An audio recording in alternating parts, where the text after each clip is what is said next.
আমার গাড়িটা গেল গা, আমার গাড়িটা লয়ে যেতেছে গা, আমার গাড়িটা লয়ে গেল গা। রাঁধতে পারতেছি না, চাল নাই, ডাল নাই, কিছু নাই, সব ধুইয়া পাতির মতো উল্টা রেখা দিছে। এখন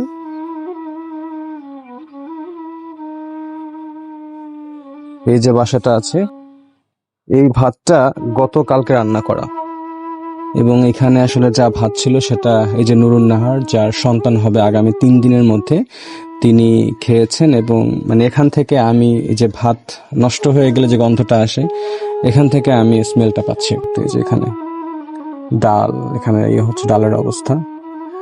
একটা পরিবারের কত খারাপ অবস্থা। এটা তেল শেষ, কোনো তেল নাই, কিছুই নাই, তরকারি বলতে কিছু নাই আসলে। তো এখানে ওনারা থাকেন, এই বাসায় কোনো চাল নাই। আপনাদের কাছে কখনো আমার এইখান থেকে কখনো এভাবে করে রিকোয়েস্ট করা হয়নি, বাট আজকে আমি রিকোয়েস্ট করছি যে আপনারা যদি একটু পারেন ওনাদের পাশে দাঁড়ান। সময় খুবই কম। একটা গাড়ি দেখি তখন আমার বুকটা ফাইটটা যায় যে আমার গাড়িটা, এই যেমন আমার গাড়ি, এই যে আমার গাড়ি, আমার গাড়িটা গেল গা, আমার গাড়িটা লয়ে যেতেছে গা, আমার গাড়িটা লয়ে গেল গা।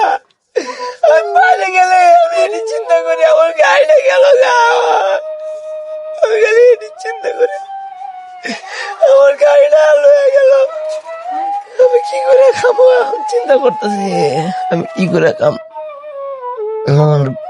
যে কান্না করছিল ওনার নাম হচ্ছে হাসান, এবং পাশে তার স্ত্রী বসা নুরুন নাহার। নুরুন নাহারের সন্তান হবে ঠিক 3 দিনের মধ্যে আর কি। এদিকে তার বাসায় খাবার নেই, এদিকে তার যে ট্রিটমেন্টের ব্যবস্থাও নেই।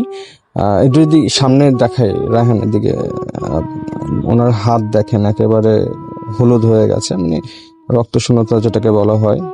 তো সবকিছু মিলে আসলে ওনাদের পরিবারটা এখন একেবারে বলতে গেলে একটা অথই সাগরের মধ্যে পড়ে গেছে। এখন যদি আপনারা ওনাদের পাশে দাঁড়ান, সময় খুবই কম আমাদের হাতে, সেটা হচ্ছে মাত্র 2 দিন।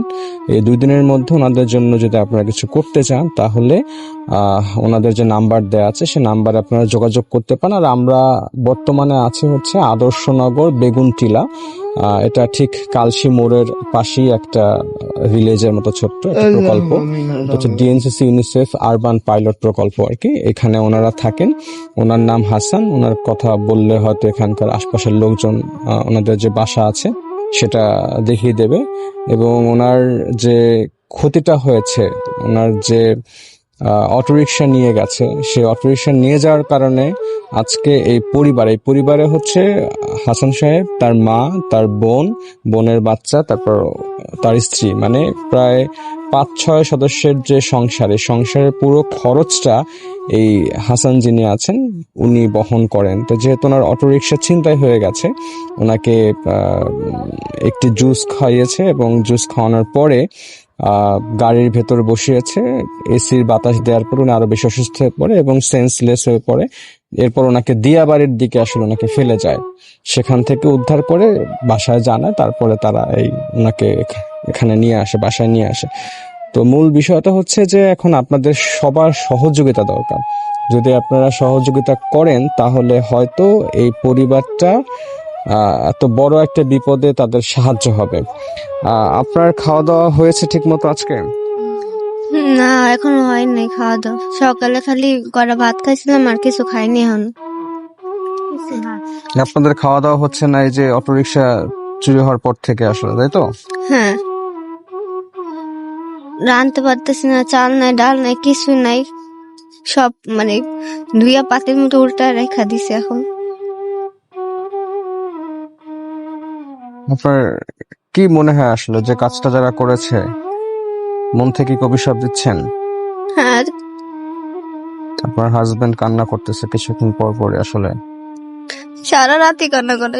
সারা সাথে যেগুলো এই সব গলিতে মানুষ ওনার কান্না শুনে বাইর হয়।